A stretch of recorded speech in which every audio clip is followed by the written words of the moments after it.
आज 9 मार्च 2026 भारतीय कम्युनिस्ट पक्षातर्फे संबंध महाराष्ट्रवर अमेरिकन साम्राज्यवादाच्या विरोधात तसेच इस्रायलच्या विरोधात आम्ही निदर्शनं करत आहोत। अमेरिका आणि इस्रायलची जी रक्ताची तहान आहे ती काही भागत नाहीये। यांनी पॅलेस्टाईनला कधी सुखाने जगू दिलं नाही। युद्धाचा एक नियम असतो की एका देशाचे सैनिक दुसऱ्या देशाच्या सैनिकाशी लढतात, ही बरोबरीची लढाई असते। आपण इतिहासामध्ये वाचलेलं आहे की दोन देशाच्या सैन्यामध्ये हे युद्ध होत असतं, परंतु यांनी आंतरराष्ट्रीय युद्धाच्या कायद्याला देखील हरताळ फासलेली आहे। जे युनायटेड नेशन्स आहे त्याला देखील हे मानायला तयार नाही। व्हेनेझुएलाच्या राष्ट्रपतीला घरातून उचलून नेतात, त्याचबरोबर इराणच्या राष्ट्रपतीच्या घरावर बॉम्ब टाकून त्यांना मारतात, त्याचबरोबर शाळांवर बॉम्ब टाकतात। जे नैसर्गिक साधन संपत्ती आहे, पेट्रोलचे ज्या विहिरी आहेत, ज्या गॅसचे सगळे ज्या काही स्त्रोत आहेत, या नैसर्गिक साधन संपत्ती आहे, त्याच्यात आग लावून टाकली आणि इराणला काल काळा पाऊस पडला। हे सगळं निसर्गाचा कोप हा संबंध देशाला सहन करावा लागणार आहे। आपल्या देशामध्ये पेट्रोल जे आहे ते महागलं, गॅस 60 रुपयाने, घरगुती गॅस 60 रुपयाने महागला, त्याचबरोबर व्यावसायिक गॅस 115 रुपयाने महागला, LPG आमच्या रिक्षामध्ये भरायचा 20 रुपयाने महागला। फक्त गॅस आणि डिझेल आणि पेट्रोलच महागत नसतं तर त्याच्यामुळे सगळ्या वस्तू महागतात। अगोदरच लोक परेशान आहे, ईद तोंडावर आहे, दिवाळी आहे, या सणाला देखील लोकांना गोड खाता येत नाही, अशी सगळी परिस्थिती आहे।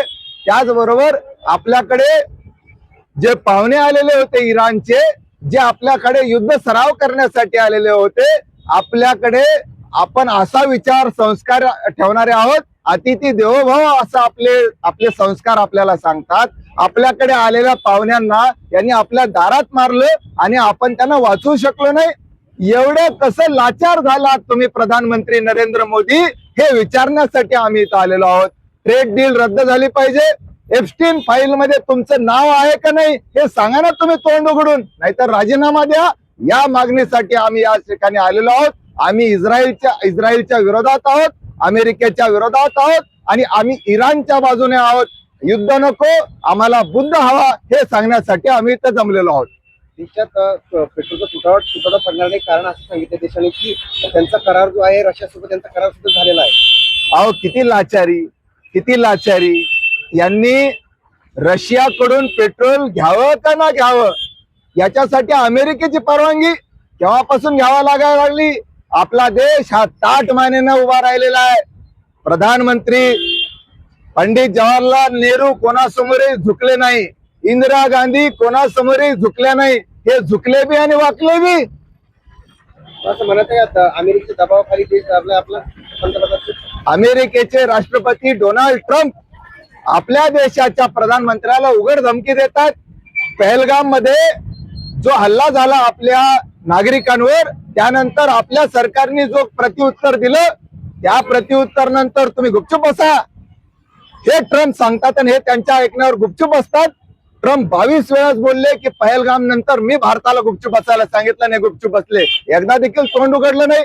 आणि रशियाकडून पेट्रोल घ्यावं का न घ्यावं याची परमिशन तुम्ही अमेरिकेकडून घेतात। एवढी लाचार कसे झालात तुम्ही प्रधानमंत्री नरेंद्र मोदी, आणि ते तुम्हाला एप्स्टीन फाईलची धमकी देतात, म्हणतात की नरेंद्र मोदीचं राजकीय आयुष्य मी बर्बाद करू शकतो, दाखवा बरं आमच्या मोदींचं राजकीय आयुष्य बर्बाद करून। आमच्या देशाचे प्रधानमंत्री आहेत ते, त्यांचा अपमान आम्ही सहन करणार नाही आणि एप्स्टीन फाईलची चौकशी झालीच पाहिजे, नाहीतर नरेंद्र मोदींनी राजीनामा दिला पाहिजे। मी ॲडव्होकेट कॉम्रेड अभय टकसाळ, भारतीय कम्युनिस्ट पक्षाचा जिल्हा सेक्रेटरी। मुर्दाबाद, डोनाल्ड ट्रम्प मुर्दाबाद, नरेंद्र मोदी मुर्दाबाद, नरेंद्र मोदी मुर्दाबाद। मी म्हणेल युद्ध नको, तुम्ही म्हणाल बुद्ध हवा। युद्ध नको, युद्ध नको, युद्ध नको, युद्ध नको। अमेरिकन साम्राज्यवाद नहीं चलेगा, अमेरिकन साम्राज्यवाद नहीं चलेगा।